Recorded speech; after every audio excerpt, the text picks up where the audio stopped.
Pertanyaan. Pernah nggak lo bertanya-tanya? Loh, pertanyaan bertanya-tanya. Pernah nggak lo berpikir kenapa sistem drivetrain sepeda kita tuh seperti itu bentuknya? Begitu-begitu aja lah. Ada sprocket, sekian gear, ada chainring dengan pedal, lalu rantai diulur dari sprocket menuju ke chainring buat di pedal, lalu diulur lagi menuju RD yang ngegantung begitu kayak biji lah itu ya. Lalu balik lagi muter seperti itu. Kayak gitu-gitu aja gitu loh. Apa nggak ada ide lain gitu? Dan ternyata ada. Sebuah desain sistem drivetrain yang oleh desainernya, dia berani klaim bahwa drivetrain desain dia ini siap merevolusi dan merubah sistem drivetrain sepeda di seluruh dunia. Seperti apa bentuknya? Lihat aja sendiri. Widih, waduh. Ajib begini, meliak-liuk.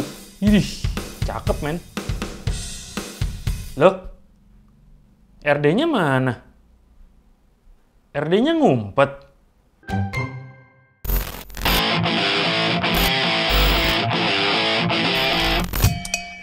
What's up rock and roll? Selamat datang kembali di Tinjauan Desain Mountain Bike, di mana kita akan ngebahas sepeda-sepeda inovatif, spektakuler, yang keren-keren, yang sulit kita jangkau. Dan kali ini jujur pusing banget gue karena risetnya untuk desain yang satu ini udah kayak tesis men. Dan jangan baby, langsung aja deh. This is Super Drive by Lal Bikes.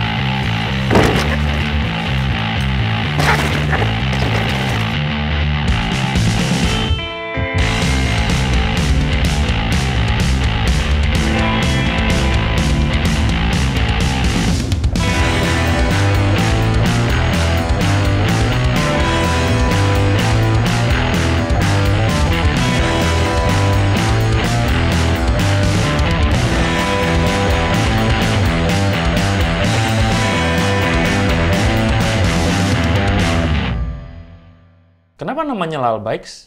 Itu diambil dari nama Pierre Lallemand.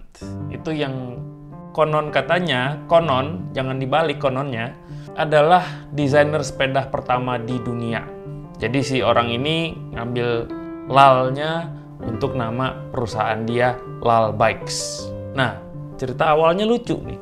Jadi gue sempat lihat di artikel, lalu baca di komen-komennya, dan ya semacam gosip lah ya. Jadi sejarahnya sih ada anak insinyur mekanik, umur 26, masih muda, namanya Cedric Evelich, kita panggilnya Cedric aja ya. Dia tuh bete karena tiap dia main sepeda itu selalu RD-nya patah. Apakah kesandung batu, apakah mentok di akar, macem-macem lah. Selalu masalahnya RD dia patah atau hanger gantungan RD patah. Dia pikir, kayaknya gue harus ngedesain sepeda sendiri nih. Ngedesain sistem drivetrain baru yang dia nggak mau pakai RD. Karena dia terlalu bete sama RD. So dia pengen bikin pakai gearbox. Lalu dia nanya ke sebuah perusahaan yang terkenal dengan gearbox buat sepeda dan jago gigi deh buat mobil juga. Lu kalau pernah denger gigi pinyon, di mobil, di motor tuh ada. Itu adalah Pinion, nama perusahaannya adalah Pinion. Nah, Pinion nih punya gearbox buat sepeda. Dia ngajuin nih ke Pinion nih, Pak, saya pengen beli 1 unit gearboxmu karena saya lagi mau bikin sepeda. Tapi berhubung Pinion itu tidak melayani B2C atau business to customer, dia hanya melayani business to business. Jadi dia nggak melayani penjualan ke perorangan. Jadi dia nggak bisa jual dong ke si Cedric ini. Makin bete lagi si Cedric. Akhirnya kesel, hai sudahlah, saya desain drivetrain sendiri. Dan lahirlah Super Drive. Super Drive adalah sebuah sistem drivetrain yang pada saat ini dikhususin kepada sepeda-sepeda dengan idler pulley. Dan biasanya sepeda dengan idler pulley itu adalah sepeda-sepeda high pivot. High pivot bikes itu pernah gue bahas di konten gue tentang Forbidden Druid. Lu bisa cek videonya di situ. Tapi ya itu, pada saat ini masih dikhususin pada sepeda-sepeda dengan idler pulley. Ada banyak keunikan dari sistem drivetrain ini. Perhatiin deh.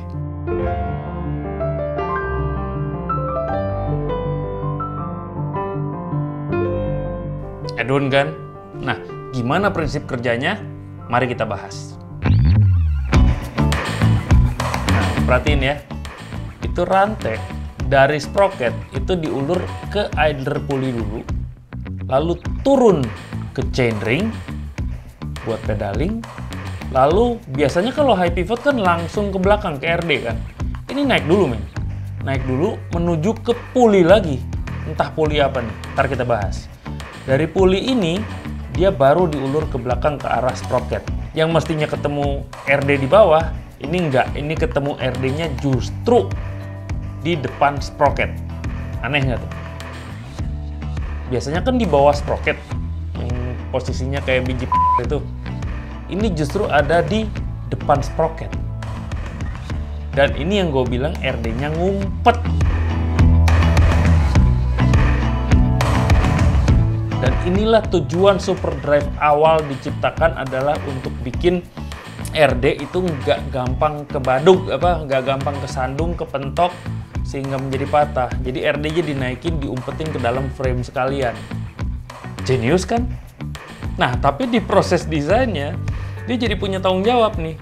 Dia harus bikin drivetrain yang efisiensinya sama dengan efisiensi pada sepeda konvensional lainnya. Pada sepeda sistem RD yang ngegantung kayak biji itu. Harus sama efisiensinya. Kalau lebih efisien lagi, lebih dahsyat. Yang dimaksud dengan efisien adalah memangkas chain drag. Chain drag. Which terjadi sebuah kesalahan, harus dikoreksi. Pelo on Ganes. Jadi maksud gua bukan chain drag, maksud gua adalah drivetrain drag. Apakah itu?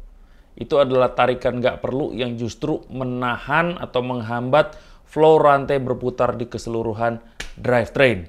Bisa bentuknya gesekan, bisa seretan, yang menahan kelonceran rantai bergerak pada drivetrain. Oke?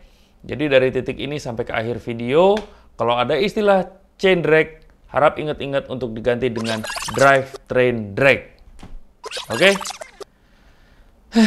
Maafkan, kepala mau pecah. Next, lanjut. Contohnya adalah di area rantai yang tidak nempel pada gigi, mau itu di sprocket ataupun di chainring, itu bisa terjadi chain drag. Sedikit banyak punya chain drag. Apalagi kalau terjadi cross chaining. Itu kan terjadi kemiringan tuh. Nah, dia harus bisa memangkas chain drag. Itu tujuannya. Kalau dia bisa memangkas itu, dia bisa mencapai titik efisiensi dari sebuah sistem drivetrain. Pertanyaannya, bagaimana caranya? Ada beberapa cara. 1. Menyeragamkan chain tension atau menyeragamkan ketegangan rantai. Ternyata di sepeda itu ketegangan rantai atau chain tension lah ya singkatnya. Chain tension itu tidak selalu konstan tegangannya sama di setiap gearnya. Di sepeda-sepeda konvensional, chain tension pada gear yang kecil itu lebih gede dibanding chain tension pada gear yang besar. Dan ini jelas bikin chain drag. Nah, RD konvensional tuh kan punya chain tensioner kan, berada di bawah. Yang kita selalu bilangnya cage lah. Dia ada tuasnya untuk nahan tegangan. Di Super Drive, chain tensioner itu dipisah dari RD, dimajuin justru mepet ke chainring. Dan mirip sama si chain tensioner biasa, dia juga diatur oleh sebuah damper. Kan kita ada tuh kalau yang chain tensioner biasa, lock atau on atau off itu kan. Jadi bisa di lock, dia sama sekali nggak bisa gerak. Atau dia gerak tapi ya tergantung tegangannya. Ini diatur oleh kabel dan per yang responsif. Bener-bener otomatis. Tergantung tegangannya seberapa, si damper ini akan menyesuaikan. Itu yang dilakukan oleh si damper ini. Dia pakai per dan kabel yang diatur lagi oleh sistem hidrolis yang ngumpet di dalam daun tube. Ini nggak akan gue bahas karena itu udah repot sendiri, ngebahas itu udah teknologi sendiri gitu. Simple tapi nyendriut.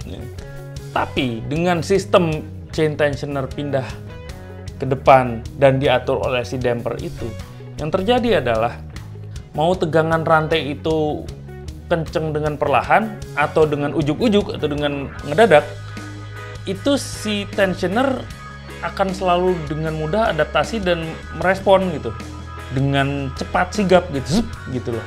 Kan biasanya kalau di cage yang di RD kita itu kalau ngedadak pindah gigi atau ngedadak pedaling atau sambil ngegabruk juga, dia kan gitu kan,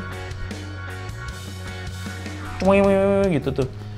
Ini tidak terjadi karena damper tadi, si tensioner ini menjadi dengan mudah merespon dan meredam tegangan yang ngedadak ataupun yang pelan. Alhasil, tegangan rantai di setiap gear, mau kecil, tengah maupun gede, itu tegangannya konstan, selalu sama, selalu rata. Lu perhatiin chain tensionernya. Ketika di posisi gear kecil, itu chain tensioner menjadi narik ke depan. Sementara di gear yang besar, dia justru ngulur ke belakang. Jadi selalu menyesuaikan ketegangan rantai akan selalu sama di gear manapun dia berada. Chain drag jadi bisa dipangkas. Berikutnya adalah chain wrap yang maksimal. Yang dimaksud chain wrap adalah balutan rantai pada keseluruhan sistem drivetrain.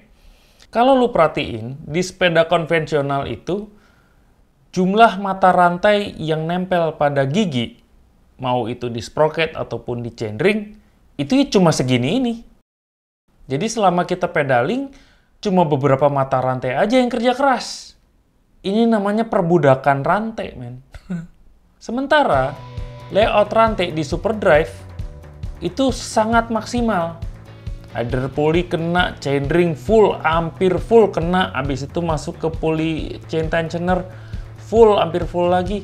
Lalu ke RD, sampai ke sprocket, apalagi di gigi kecil itu full keputer, itu gigi-gigi semuanya ke cover sama mata rantai. Setiap mata rantai kerjanya sama, jadi efisien, kagak ada rantai yang nganggur kelamaan. Ini salah satu yang membuat chain drag menjadi sangat minim. Cara berikutnya adalah dengan mendesain semua pulley dengan ukuran yang besar. Dengan ukuran besar, otomatis rantai yang belok itu jadi nggak terlalu tajam beloknya. Otomatis ini bikin rantai berputar atau belok dengan sangat lancar. Tarikan rantai jadi lebih optimal. Ibarat kita ngadepin berem deh. Ketika lu ngadepin berem yang tajam, 90 atau switchback, itu pasti akan repot. Pasti dari awal udah ngerem supaya di situ kita bisa manuver. Beda sama kita ngadepin berem yang gede dan luas dan radiusnya gede tuh. Itu kan kita santai aja, tinggal ngurut gitu loh. Kira-kira seperti itu. Sama dengan si rantai ini. Ketika belokannya kecil, pulley-nya kecil, ya dia akan lebih ngedrag gitu. Itu yang makanya terjadi chain drag tuh di situ. Ini pulley-nya gede, chain drag-nya jadi bisa diminimalisir. Plus, dengan posisi idler pulley ada di atas dan di depan chainring, jarak dari sini menuju ke sprocket itu jadi lebih jauh dari biasanya. Sehingga ketika cross chaining adalah ketika di gigi paling gede menuju ke chainring, itu kan pasti agak miring tuh. Nah, karena lebih jauh, kemiringannya jadi nggak terlalu besar. Dengan kemiringan yang lebih kecil, otomatis gesekan antar mata rantai di dalam rantainya sendiri itu pun jadi bisa diminimalisir. Pergerakan rantai jadi lebih mulus dari drivetrain konvensional. Chain drag otomatis lagi-lagi dipangkas. Cakep ya, cuma dari pengen mindahin RD doang, cuma dari BT RD kesandung mulu, dia jadi harus mikirin yang lain-lainnya juga. Keren. Ini baru jenius.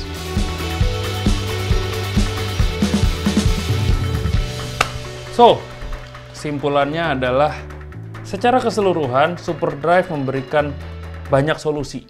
Ternyata jadi banyak nih solusinya. Solusi pertama yang kita bahas duluan yaitu efisiensi. Chain tension jadi seragam di semua gear, dampingnya juga bagus, responsif, jadi ketegangan di gear gede maupun kecil, semuanya sama, nggak ada yang lebih logor atau yang lebih ketat, tuh nggak ada. Yang kedua adalah wrap, chain wrap, balutan rantai itu maksimal pada setiap gear, nggak banyak rantai yang nganggur kelamaan. Lalu yang ketiga adalah big pulleys. Ukuran puli yang gede-gede membuat pergerakan rantai jauh lebih lancar.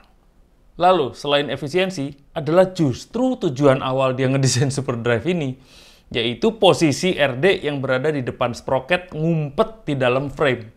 Ini membuat RD menjadi ultra durable. Dia sangat tahan banting. Karena kalau kebanting nggak pernah kena gitu ya. Jelas jadi tahan banting. Nggak akan pernah nyangkut di batu, di pohon, di akar, nggak akan terjadi. Ini namanya ultra durable. Dari titik ini, ada keuntungan kedua. Ground clearance jadi gede. Karena nggak ada RD yang seperti biasa nyangkut seperti biji itu, otomatis ground clearance jadi sangat lebar, jadi sangat tinggi. Jadi lu mau lewat batu, lu nggak akan takut deh. RD nyangkut, udah lewatin aja. Ground clearance jadi amat sangat luas. Dan yang terakhir adalah karena si RD itu ada di depan sprocket, lalu chain tensionernya dipindahin ke dekat chainring, dan idler pulley ada di situ bersama chainring, otomatis center weight berada benar-benar di tengah sepeda. Di titik dimana lu sedang memijak. Dengan center weight berada di tengah, ban belakang nggak ngegeboy, nggak akan susah ngegerakinnya, nggak akan. Jadi lebih stabil, lebih balance. Dan ya, dia punya rasa perfeksionis, ingin tetap mempertahankan efisiensi drivetrain, solusinya jadi banyak. Cuma demi RD yang ngumpet tapi revolusioner. Personal opinion, menurut gua SuperDrive ini adalah drivetrain canggih. Tapi gini, canggihnya itu bukan karena dia didesain pakai AI kek, atau pakai komputer canggih kek, atau pakai SDM dengan lulusan teknik dari MIT yang S3, S200. Enggak. Ini cuma seorang Cedric umur 26 tahun, kesel sama RD yang suka jebol. Aku pindahin ke depan. Tapi ini gimana ya? Dia cuma layout doang. Jadi canggih itu bukan modernitas sebuah produk, tapi modernitas cara berpikir. Itu yang disebut dengan canggih pada sistem ini. Dan itu yang maksud gua jenius dan revolusioner. Cuma tentunya ada cons-nya juga, ada kelemahannya juga. Yaitu maintenance-nya bikin jeprut. Lu kebayang nggak sih lekuk-lekuk kecil itu tuh banyak bener yang mesti dibersihin gitu kan. Itu cukup nguras tenaga dan nguras waktu tuh. Kecuali ya kalau lu rider sultan, ya tinggal taruh di bike spa, tolong beresin ya, tolong bersihin, balikin ke gua ketika udah kinclong, selesai. Gitu. Tapi tetap gua harus kasih note bahwa maintenance mestinya agak lebih jeprut. Ngomong center weight tadi, meskipun center weight-nya menjadi di tengah, tapi kita nggak bisa pungkiri, bobot pasti nambah. Ada idler pulley lah, ada macam-macam, itu otomatis panjang rantai juga pasti akan lebih panjang kan. Jadi bobot pasti akan nambah. Meski menurut Cedric, soal bobot nambah nggak akan kerasa. Yang penting unsprung mesh-nya dia itu lebih enteng dibanding unsprung mesh-nya Shimano. Apakah yang disebut dengan unsprung mesh? Jangan dibahas sekarang, karena kalau dibahas sekarang, kepala saya meledak. Jadi soal bobot, menurut Cedric ini masih debatable apakah nambah bobot atau justru jadi lebih meringankan ketika kita goes. Meskipun bobot nambah. Anjing, jadi pusing sendiri gini gua. Tapi gitulah. Next time kita bahas unsprung mesh. Dan yang cons-nya lebih berat adalah ini sistem yang terbatas pada sepeda dengan idler pulley, yang biasanya ada pada sepeda-sepeda high pivot bikes gitu loh. gitu loh. Jadi nggak bisa dipasang di transition patrol gue, kagak bisa. Gue nggak punya idler pulley. Terjadi segmentasi hanya pada sepeda-sepeda dengan idler pulley. Itu menurut gue sebuah kekurangan. Gue nggak akan ngomong harga karena yang pasti Cedric ini akan jualnya B2B, business to business, bukan business to consumer, bukan ke perorangan.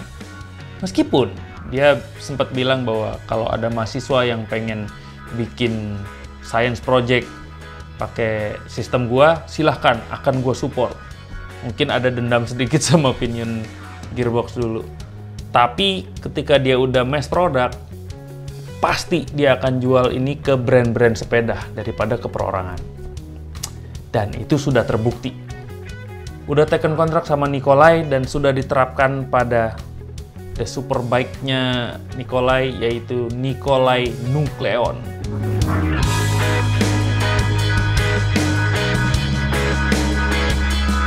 Dipercaya sama brand Jerman. Kalau Jerman udah kasih kepercayaan terhadap sebuah teknologi, it means teknologi itu keren, canggih, meskipun sederhana, tapi canggih. Berikutnya adalah membongkar atau merevolusi paradigma drivetrain konvensional. Itu gila, men. Ini kayak ngasih harapan kalau desain sepeda itu masih bisa berkembang, masih bisa berevolusi ke bentuk yang lebih efisien, yang lebih ringan, terus akan berkembang. Peradaban barudak sepeda jadi tidak stuck di tempat. Naon itu peradaban barudak sepeda teh. Dan yang paling bikin gue terpesona adalah revolusi ini dilakukan oleh seorang Cedric berumur 26 tahun. Kita pas umur 26 tahun ngapain aja ya? Yang gue tahu sih paling mengkritisi produk-produk lokal. Polygon gini, Patrol begini, Pacific begini, gitu. Atau komen-komen mending pakai ini daripada itu, mending Cosmic daripada Colossus, mending Trail daripada Mondraker. Kau mending nasional. Oke, kira-kira demikian tinjauan desain mountain bike kita kali ini. Untuk yang belum, jangan lupa like, subscribe, dan share. Oke guys, I'll see you in the next video. Rock and roll!